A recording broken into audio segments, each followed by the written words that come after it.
Need an upgrade in your favorite go-to snack? If you love cheese, you're gonna love this one. Howard shows us how to make his crispy cheddar bites in the Mr. Food Test Kitchen.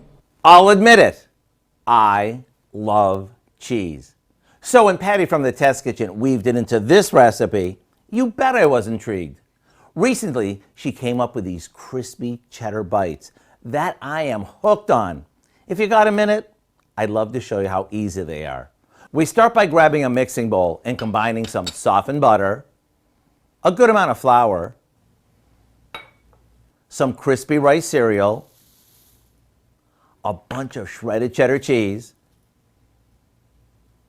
a little salt, and a pinch of ground red pepper. Now, with a wooden spoon, we mix it together until it forms a soft dough.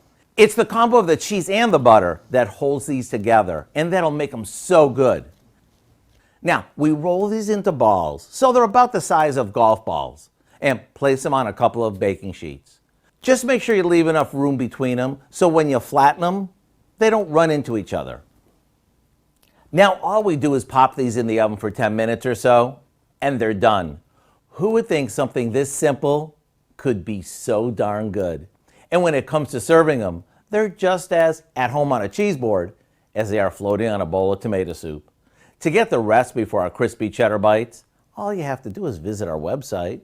I'm Howard of the Mr. Food Test Kitchen, where today we found an unexpectedly cheddary way for you to say, ooh, it's so good.